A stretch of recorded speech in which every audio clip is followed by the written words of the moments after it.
Hi, everyone. My name is Laura Fleming. I am a Brody. I work on the tag team in the genomics platform. I've been here for about a year. Before I was a Brody, I was in grad school for physical oceanography, the physics of the ocean. So I have always been really interested in climate change and solutions on how to fight it. This here on the front page is a World War I era poster from the USDA. And I think a lot of my advice for this presentation is going to end up is going to be a lot of the same lines. Food, buy it with thought, cook it with care, use less wheat and meat, buy local foods, serve just enough, and use what's left. So for my presentation today, the first half is going to be about how exactly is fighting food waste a climate solution? I think it's one that not many people hear about. And then the second half of the talk is going to be about practical solutions in your own kitchen for how to fight food waste. So feel free to interrupt and ask questions. People on Zoom, it might be a little harder to get my attention, but you can still try to do that. Okay, great. And actually, this is a picture I took on my way to work this morning. There were just 2 loaves of bread on the sidewalk, so food waste is everywhere. Okay, so part 1, food waste as a climate solution. I'm going to talk about Project Drawdown, which I think is a really interesting climate project. Drawdown refers to the point in humanity's future when we will stop adding more carbon dioxide to the air and we will start drawing it out again. That point is drawdown. And Project Drawdown's mission was, well, their belief was that we already have all of the tools, all of the technologies that we need in order to stop climate change, that we already have them here. We don't need for theoretical future science fiction solutions. So what could we do that is the most safe, the most ethical, the most equitable, and the cheapest way to get all of this carbon dioxide down? That was their mission. Okay, and they looked at 2 different scenarios. Scenario 1 is a little bit less aggressive. It's trying to limit the warming to only 2 degrees Celsius by the end of the century. And scenario 2 is a little bit more aggressive. It's trying to limit it to 1.5 degrees warming.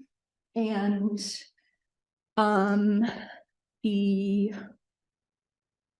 okay, great.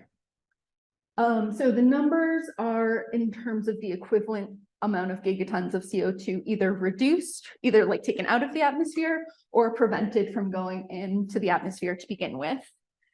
And I think one thing that really stood out to me when I first saw this list was, at least in the first scenario, reducing food waste and plant-rich diets are really close to the top. They're really strong solutions. More than, onshore wind turbines or something. Like in the less aggressive scenario, they're 1 and 2, they're doing the brunt of the work. And it's only when we need a more aggressive solution, is that not quite enough? And you need to add on some more large scale things. And in fact, looking at Project Drawdown, I took a look at all of the what I call the individual solutions that don't rely on large systemic changes, but they're things that you or I, if we were capable of doing, we can do on our own. And this is a list of all of the things, at least in scenario 1.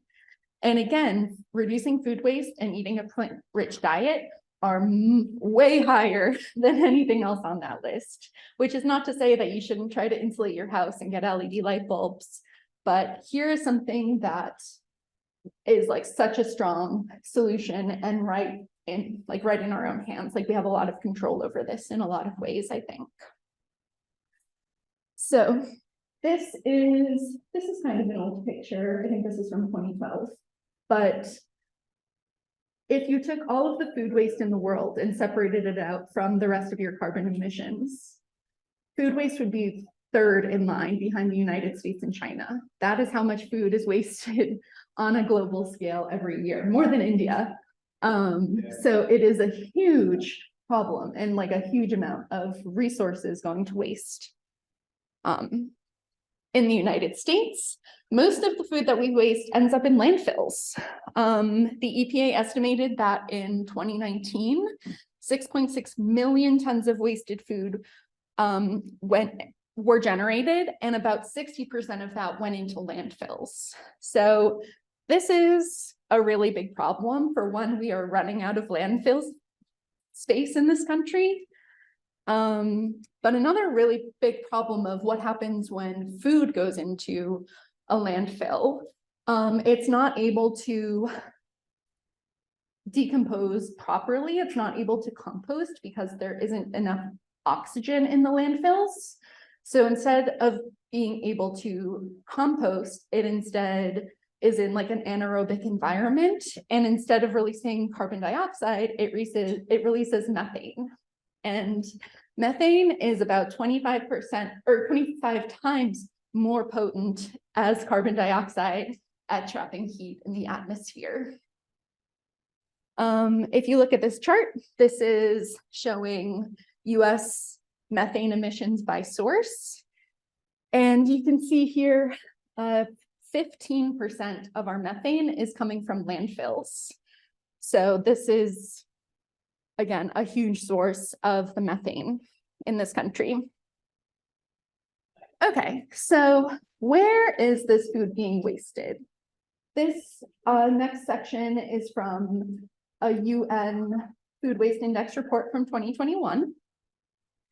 And they looked at food waste in all different countries and sort of broke it down by their World Bank classification for if they're high income, low income, etc. And they found that somewhat surprisingly, food is being wasted everywhere, all across the financial spectrum of the world.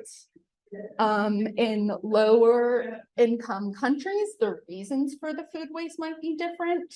It might be because they lack the transportation to get the food where it needs to go in time. It might be because they have pest issues in the storage or something like that. But there is a lot of food being wasted even where people really need it the most as well. And actually, if you look at the level of household waste in kilograms per capita per year, there's like no correlation at all over who is wasting food. Everyone all over the world is wasting food. Again, maybe for different reasons. Maybe it's a lack of refrigeration in poorer countries, but it is happening everywhere. Here are some more numbers. So the global numbers are being pulled from that UN food waste report. And then the American numbers in particular are being pulled from a different report looking just at American food waste, United States food waste. So you can see that maybe Americans are wasting a little less food in homes, but they're making up for it in food service and retail areas. But again, there's food being wasted everywhere, all over the world. But now let's take a closer look at the United States. This is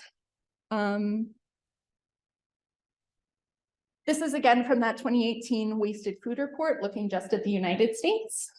And if you look at this big blue section here, 40% of our food is wasted before it ever gets to a consumer. This is happening in the fields, on the farms, when it's being processed. 40% of our food supply in this country is wasted before it even gets to someone to eat it. But we're not gonna focus too much on that. That's largely out of our control. So we're gonna take that section out and reframe it. So this is the same exact graph, just without that big blue section. And now you can see that 40% of our food, the food that actually makes it to consumers, 40% of that food is being wasted in our households. A lot of it, about 30%, is being wasted in restaurants. There's plenty of food waste in restaurants as well. Another big chunk is in supermarkets. But again, a lot of it is happening after we've already paid for it and it's in our own home. So overall, America throws 30 to 40% of its food supply away, which has huge economic impacts on the country and on individuals. And these are 2018 numbers, I think. So imagine how much worse it is these days now that food prices have gone up. But America throws away roughly 1,250 calories per person per day, which equates to $218 billion a year, or about $2,000 each year for a family of 4 being thrown out. And of course, at the same time, 42 million Americans face food insecurity. So less than 1/3 of the food that we throw away would be enough to feed them completely. And not to mention that you're not just throwing away the food, you're throwing away all of the hard work and the resources and everything that went into growing that food, which is so hard and is getting harder and harder every year with global warming.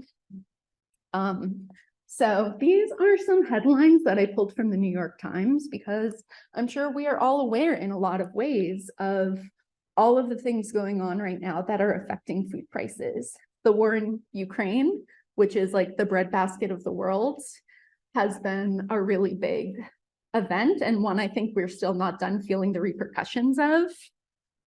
So you have the war in Ukraine, you have a lot of inflation, you want to buy meat in this economy, global politics happening over who has food and who doesn't, a tale as old as time. And now a lot of countries saying that they're not going to export as much food because they need to give it to their own country. Of course, gas prices have been going up, which affects everything. Eggs, most recently, who can afford eggs anymore? Food prices going even higher than regular inflation, and why eggs cost so much. So there are so many reasons that I hope I have totally convinced you that it makes tons of sense to learn how to stop wasting so much of our own food, both for our own wallets and also for Mother Earth. Okay, so before I go into the next section, does anyone have any questions? Yes. I guess just on the cards, there was the like the US kind of made up for their like kilograms of food waste in the retail sector, but then in the percentage for it, whether that's one with the higher percentage, not explain that. Yeah, household with less than food service. And then I guess Yep. Yeah, that was then residential was more on 5. Yes. Okay, so residential food service versus retail. That's a really good question, but I think I'm not sure if food service also included these 2 slices, the K through 12 schools and the office building schools, and maybe also the other section. And no, I think supermarkets and food wholesale would be the retail portion. I'm not entirely sure how they broke it up, and they may have broken it up slightly different in the 2 different reports, but I think they were pretty similar. Yes. Industrial food waste entail of just things lost along the way, or can you consumer ready, but specific systematic? Yeah, in industrial food waste. So that means, it exactly means everything that happens along the way between field to farm to factory, right up until it gets to a grocery store or to a restaurant to be able to be sold. So anything that's happening, so if it, if a weather event destroys crops in a field, it would go into the industrial. If there were a problem with transportation, or if it gets, thrown out a lot in factories, if it gets rejected from certain things. Anything else? Yes. I've been talking about reasons lower income countries waste food, it's with Americans waste food primarily be like we got too much food, like the right people who need it, or like, I don't know. Yeah, I think a lot of the reasons why Americans waste food and why we waste it the way we do is that we have too much food. And I'll talk about this and I'll talk about some of my own habits too, but like, I don't know, back in the day, when I would go to the grocery store and I would get like 5 apples and 5 bananas because I need one for every day of the week or something. But I didn't actually eat it all. Like I would only eat 3 apples, but every week I would be buying 5 apples. So there's a lot of overproduction in the United States because they know that there's also so much food waste. So it is a bit of a chicken and an egg thing, but like consumers need to first stop wasting so much food, and then farmers will stop overproducing the food that they know Americans waste. Okay. So now let's talk about some of the things you can do in your own kitchen. And as a disclaimer, not all of these tips are going to work for all people. A lot of them require having extra time, and that is a luxury that not everyone has. A lot of these might be trying to save you time. A lot of these might save you money at the cost of your time. So there's not a one size fits all solution. I just wanted to give you as many tips as I could think of as have been working in my own life to sort of give you ideas of where you could make changes in your life. So take what you like and leave the rest. But my one universal tip would be that you should audit your waste for a week. Audit your food waste for a week. We're scientists, we know that you need data before anything else. So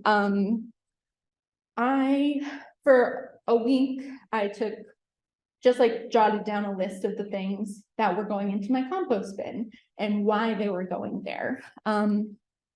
Maybe I didn't store it correctly. Maybe I got produce and it was in the fridge, but really it should have been in the pantry. Or maybe I didn't like eating those leftovers and I hid them in the back of the fridge and they went bad before I could use them.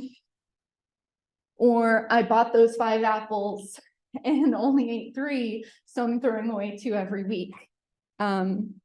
Forgot about it in the back of the fridge, back of the pantry. Who's done that before? Everyone probably. Or something that happens a lot with me, I'm too tired to cook what I plan to cook by the time I get done with work, so you end up ordering takeout instead. So once you have your list of like however many days you were taking your audit, you can see what it is that you specifically need to work on. Do you need better storage containers? Do you need to figure out a way to spend less time cooking? Like figure out ways that you can save time somewhere, whatever it is. So again, this is the one tip that I think everyone should do. Okay. But then once you've done that, here are a bunch of other things that have really helped me on my journey. One of them was stocking up my pantry. I love cooking. I'm a vegetarian, so a lot of this is pretty vegetarian focused. But I love having a variety of different beans. I always have black beans and chickpeas and kidney beans on hand. I have a ton of different rices and different grains and seasonings and tomatoes and all of this, and I call it my deep pantry. And that has just made it a lot easier to be able to improvise around the stuff that's in your fridge, to be able to take, leftover bits and bobs from previous meals and reconfigure them and reimagine them in a different way. And this honestly also changed a lot for me because of COVID. COVID changed how much food I keep on hand in my own home. And then that in turn made cooking easier. And then hand in hand with having a good, having a well-stocked pantry, you need to store it correctly. Has anyone here ever had an issue with pantry moths? Yeah, a couple of hands. What about issues with like mice or rodents? I've had a lot, yeah. So a few years ago, we had our first incident with a pantry moths. Can someone who has dealt with them, can you tell me what that experience was like for you? I had to get rid of my whole pantry, everything in there, because they, you know, they'd eat through cardboard boxes. They could get through cardboard boxes. And to have to throw away your whole pantry at once was so much money, and it was awful. But ever since then, I stopped storing things in, like, I don't leave my bag of flour in a little bag of flour anymore. Because that's a lot of the time where pantry moths come from too. They come from flour from the grocery store. So if you then put it in a glass container, then even if that flour gets pantry moths, then it can't spread to the rest of your house. I also I live in Somerville, and we have a big mouse population. Yes. I had a good experience putting stuff in the freezer to kill the moths. Yes. So like I was able to not throw away the pantry, but like kind of just use whatever I had. Yeah, that's awesome. Like yeah, I hear that's a tip, that like every time you get flour from the grocery store, you can put it in the freezer to make sure that if there are pantry moths in there, it kills them before you get them to the rest of your pantry. Yeah, that's a really good tip too. For us, it was too late and we couldn't freeze everything. Yes. How much? I think a couple of days. I'm not really sure. Yeah. That was. Okay. You kind of like describe what pantry moths and slash looks like, I'm kind of like. Oh yeah, in their like premature stage and like their bug stage, they look like little mealworms, and then they eventually grow wings and start to fly. So yeah, we just had like mealworms in all of our food, which was really gross. They also leave like cobwebs. Yes, they do. Like, open up a bag of rice. Like cobwebs. Yeah. And now I'm also dealing with mice at my house. So this has been really helpful in a lot of ways, but we also had to change like how we're storing our snacks. Because let me tell you, there's nothing sadder than waking up and finding that mice ate your Trader Joe's Takis. Like that is a really heartbreaking occurrence, and I don't want it to happen to anyone else. So here's another picture, and then I use a different variety of containers. We bought some. Here, this pancake mix over at the side. It's a Teddy's peanut butter jar that I reuse. They're like my favorite jars to reuse. Because once you get into like food waste prevention and all of this stuff, you'll probably also start hoarding jars. It is a natural part of the process. There's nothing to worry about, but I really like these Teddy jars, and I really like Bon Maman jars, because for both of them, the labels come off so easily. You don't have to wrestle with it. So that's a expert tip right there. And then for the food that I'm not necessarily decanting into another container, we store it in these food safe 5-gallon buckets. And on top, the lid is something called a delta lid or a gamma lid. And this is just an easier way to get in and out instead of having to pry the whole top off every time. Instead, you can unscrew it. So in these types of buckets, that's where we keep our pasta, like our granola bars or whatever, anything like that that wouldn't fit in another type of jar. Or we'll keep it in our microwave or in our fridge, some way to make sure that like the mice can't get at it. Okay. I also, for my beans and rice and things like that, I buy them in really large quantities, like a big bag of beans and a big bag of rice. And these are the same containers I store them in. And this way they'll be safe for, essentially however long they last. And I know that mice cannot get into them at all. They've tried, but our food has always been safe. Okay, so my next tip for you guys is to shop your fridge first. Okay, and what do I mean by that? Well, I'll tell you what I don't mean by that. what I used to do when doing meal planning and doing grocery shopping and stuff, I would make like a little matrix like this and get out all my cookbooks and sort of fill in each square one by one and say, okay, Monday veggie burgers, Tuesday's tacos, blah, blah, blah. And you fill out all the little squares, you write down your list. That was getting really draining and really hard week after week after week after week, and was just a really big mental load. And I needed to switch to something else. And I heard this term, shop your fridge first. And I started doing that, which makes a few big improvements. So instead of starting with like a completely blank square and just like a blank piece of paper, the first step is that you go and check your fridge and see what is still in there. Mind blowing. But you know, in this example, let's say it's the end of the week, I'm about to go grocery shopping, but I realize I still have some chickpeas in there and I still have some leftover beans and rice that I'm getting kind of sick of. I don't really want to eat that as is again. Okay. So then for my first few meals, I say, okay, well, with the chickpeas, I'll make falafel. And that means I just need to get parsley and pitas and cucumber and lemon from the store. And then what'll I do with the leftover beans and rice? Well, I'll turn that into a veggie burger. I'll turn it into a black bean burger. So in that case, I need some breadcrumbs, some eggs, some buns, some lettuce, some cheese. And okay, well, I know I won't use all of the lettuce from the black bean burgers, and I probably won't use all of the cucumber. So maybe another meal that week can be a salad. So when you shop your fridge first, you start with a handful of meals already in place. And once I have a plan for everything that's in my fridge, then I can go to my cookbooks and try to fill in the rest and try to make the rest of the week's schedule from that. So that also it's a lot easier on the mental load, because usually you get more than 3 meals from that. You can get, you know, a good handful of meals.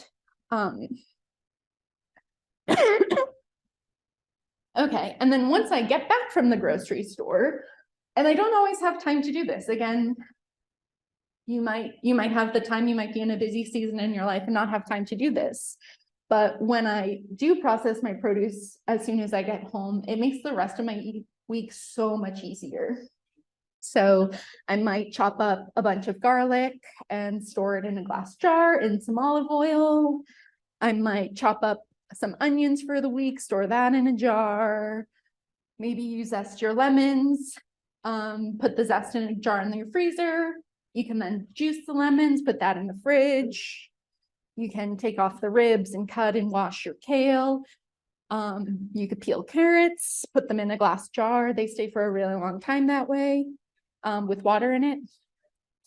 And then maybe you're like washing and roasting up a bunch of different vegetables that you're going to be using throughout the week. Yes.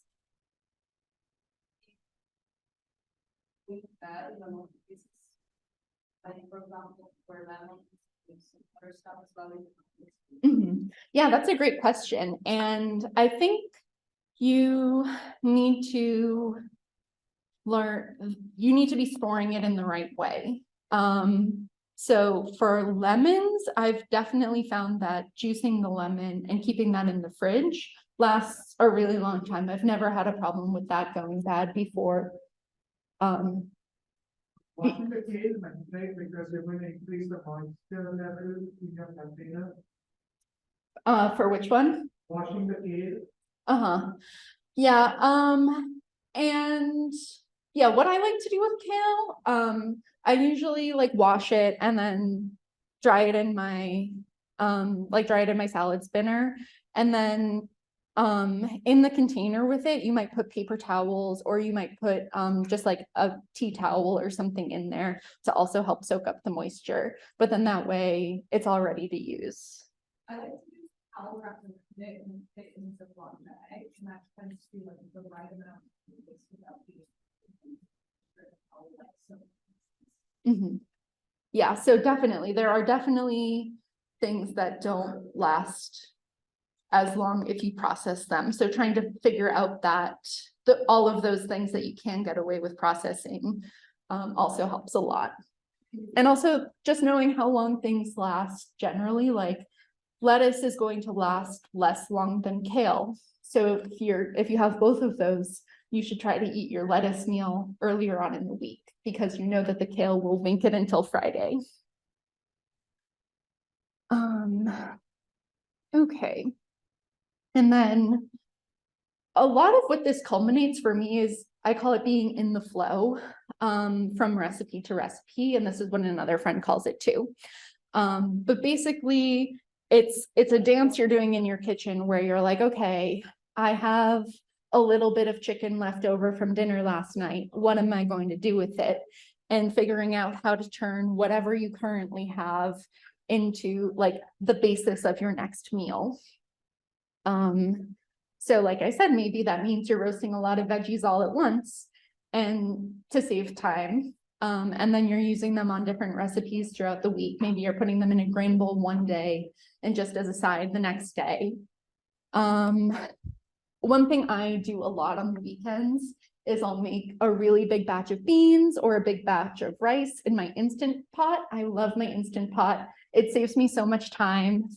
And that way, say I make a big batch of black beans, I can use half for the week and half I throw in my freezer, so that next week or 2 weeks from now or whenever, I have those in my freezer, and I just need to remember to take that out and put it in the fridge.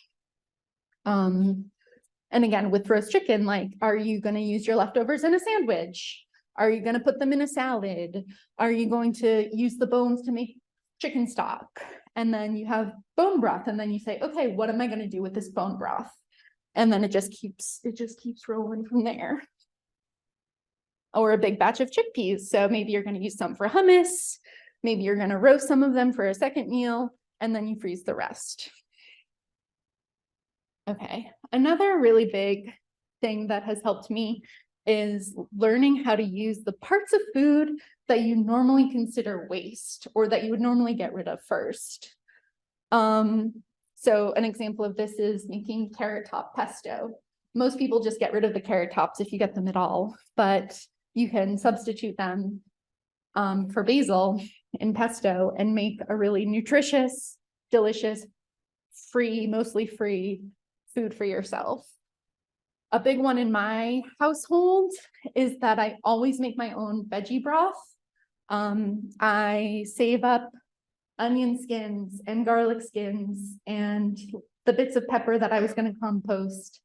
And I store all of those in a container in my freezer. I have like a half-gallon jar in my freezer and a half-gallon jar in my fridge. And basically by the time I filled up the half-gallon jar in the freezer full of veggie scraps, it's time for me to make broth anyway. And then that goes in my Instant Pot. I compost the leftover scraps once they're done with that. And I don't have to buy a carton of veggie broth. We also really like jars of better than bouillon to fill the gap for when maybe you don't have veggie broth, but you have something on hand. I also started to make my own homemade cleaner, like a counter cleaner, a multi-purpose cleaner. And for that, I just put like dried citrus peels under white vinegar and give it a shake every few days. And in about a month, you'll have like a really nice cleaner for, again, basically free, using trash from your home. Another thing I've experimented in the past is making my own apple cider vinegar from the cores and the peels of your apple. I mean, I usually eat the peel, but I don't eat the core, even though you could. But this way, again, it's another project that needs to be babysat for a few weeks, but doesn't have a lot of active time. It's like making your own vanilla extract in a lot of ways. It's sort of set it and forget it. And trust me, I forget about them all the time. So sometimes they go wrong, but if you give them a stir every few days like you're supposed to, it works out pretty well for you, I would say. Okay, so here's a picture from cooking last night at dinner. In the bowl on the left, that is all of the actual parts of the food that we're eating in that meal. And then the bowl on the right is showing the onion skins, the bits of pepper. And that is what would go in my freezer until I have a whole jar full of it. And here's a picture of the jar, a beautiful this one is completely free veggie stock, as much as you want. Okay, and then I'd say even if you're in the flow of going from recipe to recipe, there are times when you just have a whole bunch of random odds and ends in your fridge. And this is really when I like to use like kitchen sink recipes. These are the kinds of recipes that, you know, you can put anything on a pizza. You can put anything on a pizza and it'll be delicious. And that's a really great way, if you have no idea what else to do with it, put it on a pizza, put it into soup. This is what restaurants do. This is why they have a soup of the day. It's so that they can use up all those bits and bobs and little things, and while it's still good, and make sure that it's still being eaten. Fried rice is another good example of any leftover veggies, any leftover rice, veggie burgers, grain bowls. I was trying to think of a type of leftover that I thought you couldn't turn into one of these things, and the only one I could think of was lasagna. I think anything else you can turn into one of these dishes, and if you're sick of the leftovers you already have. And then another thing that I like to do is use your freezer as much as you can. And I'm assuming a lot of you have small kitchens if you're living in the city. Freezers, if you have roommates, I know freezer space is very valuable. But I think even doing the thing of like leaving your frozen beans in there for 1 week, just kicking it like 1 week down the road and then eating it, and then you only ever have a few cans of beans in there, but you always have a supply of beans. So yeah, leftovers, when we're getting really sick of leftovers and we're not gonna eat them, I like to freeze them. There was a time when my partner made a kitchen sink soup, and when he does a kitchen sink soup, he uses everything but the kitchen sink. I make a slightly more edited version if I think that not all of my ingredients will go together. I won't throw literally everything in just because it's in the fridge, but he will throw in literally everything just because it's in the fridge. So that can sometimes lead to really weird foods, weird dinners that we're not super thrilled to eat. This happened recently. This happened this winter. He made a really weird soup and we hated it. But instead of getting rid of it, I was like, just put it in the freezer. Like, let's forget about it for a few weeks. And then a few weeks came along and I needed a quick, easy meal. And I took the leftover soup and I transformed it. I blended it because the texture had been weird. So I was like, I'll blend it. That'll fix that problem. I changed the flavors. I like adjusted the acidity and stuff like that. I added some pasta. I put some cheese on it and it was delicious. It was so much better than having wasted all of that food, to find another way, another time when you can eat it instead. Produce, if it's going to go bad, a lot of the time you can just put it in the freezer and that'll save it. I like freezing it on a sheet tray and then once it's all frozen, adding it into another container so that way it's a little bit easier to use when the time comes. Or even just buying frozen vegetables to begin with from the store can be a really great option and a really great time saver and money saver for people. Frozen vegetables are a lot of the time even more nutritious than fresh vegetables if they're frozen at the peak of freshness. So that is a really good way. If you find yourself wasting a lot of produce, maybe you live alone, maybe you can't eat, I don't know, a wide variety of food if you're buying it all fresh, but having some frozen vegetables on hand can make a big difference. Another time-saving tip that I try to use is, can you make a double batch of the dinner that you're making? If it's something that freezes well, if it's chili or soup or something like that, it doesn't take twice as long to make a double batch. It might take a little bit extra time if you're cutting up extra vegetables, but for the most part, you're then able to, a few weeks down the road, you know, give yourself that blessing of extra time and have something ready to go. So here a picture of my black beans that I pulled out of my freezer. Again, that's a Teddy's jar. And I just filled it up about 3/4 of the way and froze it, and it's ready to go whenever we need it. I'd say if you're interested in food, if you like food, probably you'll eventually want to start fermenting your own food. If you're a food nerd, all roads lead to fermentation. It is the oldest form of food preservation. It's done in essentially every culture on earth throughout all of time. It is really, really vital to being human. And these are some quotes by Anne-Marie Bonneau, who writes the blog Zero Waste Chef. She's where I got a lot of this information from over time. I really like her blog and her material, and she has a book called The Zero Waste Chef as well. But a head of cabbage will rot in a week or so. Chop it, salt it, submerge it in its own juices for a few days, and you'll have sauerkraut, which keeps for many months. And I think we eat a lot more fermented foods than we might realize. I think my family would be like, oh, fermented foods, that sounds kind of weird and hippie and new age. What is that? But it's a lot of things that we already enjoy. Coffee is fermented to make it. Tea is fermented to make it. Yogurt, cheese, all of these delicious things. So that is another really fun way, if you like cooking, of learning how to reduce your food waste as well. Here is a picture of my SCOBY hotel. I make my own kombucha, and kombucha is one of the easiest things to start with, I would say. Actually, mead is one of the easiest things to start with. Mead is like the oldest alcohol in history because it's just combining 1 part honey with 4 parts water and just waiting, and it's delicious. It's so easy.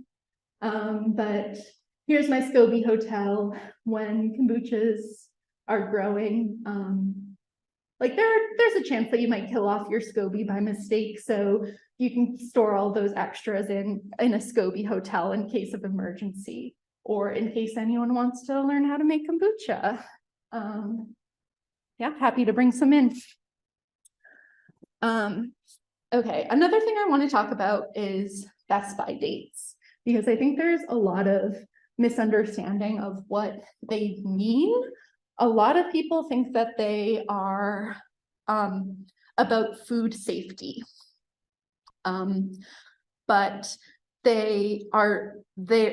almost none of them are about food safety. Generally speaking, they're not regulated, and it's just the company telling you when the food will taste best by, when it will taste best by. It does not have to do with when it is dangerous for you to eat it anymore. So if you can't use the Best By date, how can you tell if your food is still good? And generally speaking, it's if your food still looks good and it still smells good, if there's not mold or anything, if it doesn't smell funky, then it's probably still safe to eat. Unless that's my rule. That is the rule that I go by, and I've never gotten sick by it ever. And then I think the final thing I wanted to talk about is home gardening, because this is something that I see often as a suggestion for food security. And I'm a gardener. I really love gardening. But I think that gardening can really only ever play a small role in food security. Even the best gardeners, even the best small farmers, they can only grow a fraction of the calories that you actually need. So I think it's a little disingenuous to tell poor people to just grow gardens to feed themselves. However, I think that there is a place for it, again, if you're interested in gardening. But my tip for beginner gardeners, if you're trying to grow to help yourself in the kitchen, is I would focus on herbs and leafy greens. These are some of the easiest things to grow. Generally, when you're eating the leaf of the plant, that's like the easiest thing for beginner farmers to grow, versus trying to grow like the fruit of the plant. That's more valuable. You might have more issues trying to grow that. Not to say that you can't try growing tomatoes, because that is also wonderful, but herbs and leafy greens, I think, make up the biggest bang for your buck, because those are what go wrong the most. You know, you have to buy a little clamshell of herbs and you don't end up using them. So if they're in your garden, you can just go pick exactly how much you need for your dish. And always remember, only grow things that you enjoy eating, because otherwise you won't eat them. Okay, and finally, if all of those other tips have failed, if everything has failed, please, please, please compost it. Do not put it in your trash. Do not send it to a landfill. If you live in the city of Cambridge, luckily in 2018, I think, yes, they started collecting citywide food waste pickup. It collects 40 tons of food waste per week. They use this to generate clean electricity from. If you don't have a municipal food waste pickup, you could pay for a private food waste pickup. That's what I do. I have Black Earth compost. They're great. You know, people also use garbage to gardens, and I think there are some more. Boston also recently started. Boston did? Oh, that's awesome. I live in Somerville. I emailed my city town hall to tell them that they should be composting, and they said a lot of people tell us that we should be composting. We are working on it. So hopefully one day Somerville will be there too. Okay, and I'm wondering if anyone has ever seen any of these. They look like little manhole covers or something in people's backyards. I grew up on the South Shore of Massachusetts, and there's one in my backyard, and we never really knew what it was. And a few years ago, I was like, man, what is that thing? And I was Googling and I found this article. And in the early 1900s, for like the first half of the 20th century, garbage and rubbish were collected separately, because garbage was your food waste, and your garbage went to go live in this subterranean pail in your backyard, and your rubbish, your dry trash, would go to a bin on the front, you know, the sidewalk, to be picked up by the garbage collectors. And a separate person would come and walk to your backyard and pick up your compost, because back then we knew that food waste is a really important resource that we should not be squandering. We should not be sending to our landfills. We should be turning it back into soil and keeping those nutrients in the system. So if this was something that we have been doing and forgot how to do, it's something that we can learn how to do again. And I'm really glad that it's back on the rise. Here's it's a lot easier these days, or maybe not a lot easier, but you just drop off your food waste in your little green bin, and someone will come pick it up. So it's still pretty easy. And with that, are there any more questions? Yes. There are ways that as an individual to also combat the industrial food waste in some way, or something like that, because that's often going to be very. Yeah, that's a really good question. Like, what can an individual do to combat the industrial food waste? I'm really not too sure about that. That report that I was talking about that showed that it was 40%, they were like, that's beyond the scope of this article. We're not going to talk about this ever again. So there weren't even any suggestions in that report for how to fix industrial, like the industrial food waste. I'm not really sure.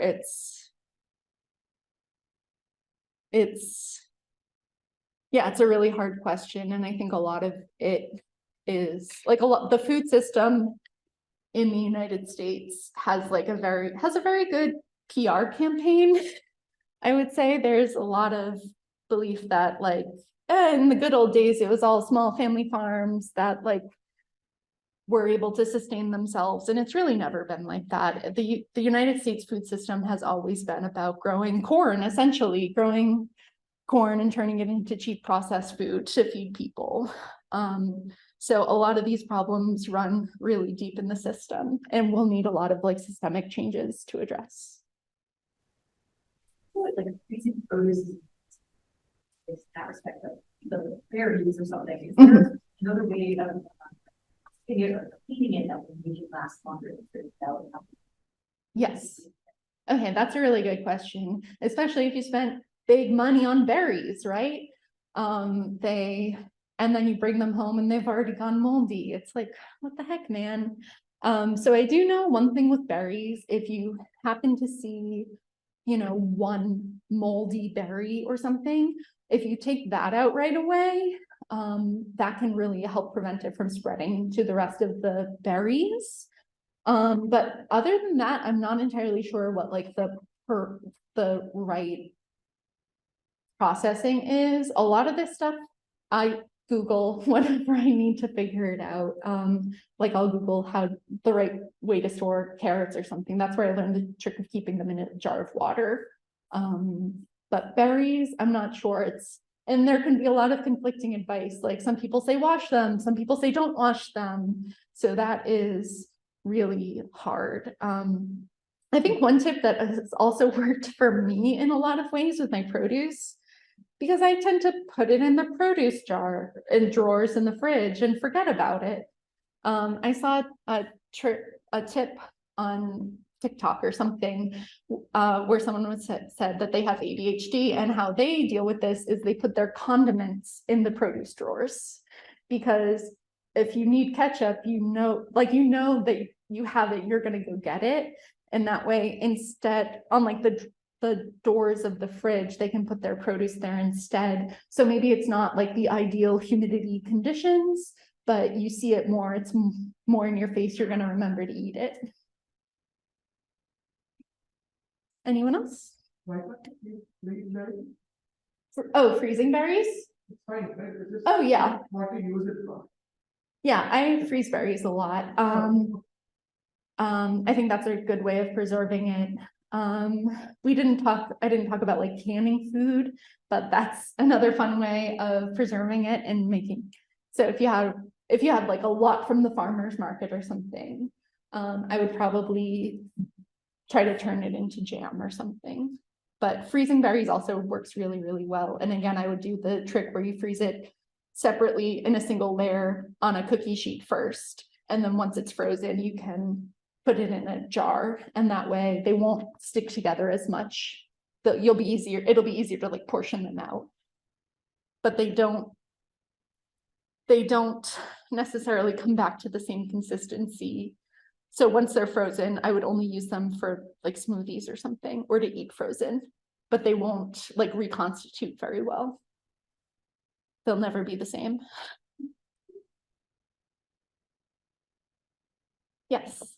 Another thing that I noticed here is like, always when you go to a restaurant, you have only very little leftover. You need to always like, oh, do you want to get a container for that?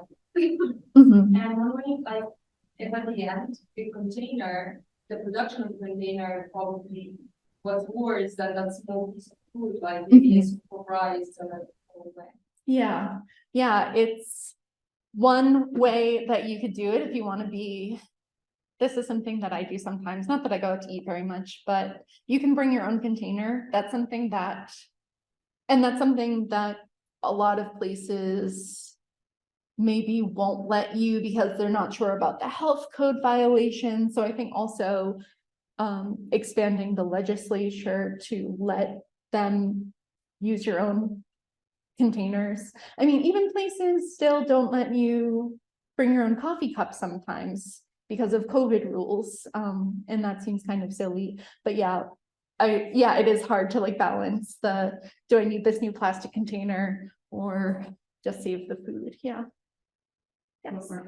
I do carry these takeout containers like all the time in my bag. If you order the food indoors and then put it into the takeout container, there is no problem. It's only like you can't give it to them and then ask them to put it. That's where it's reluctance, like violations and whatever. Yeah. One of the Yeah, that makes a lot of sense. That like once you're at your seat, you just box up your own leftovers. Yeah. Yeah, the leftovers is totally fine.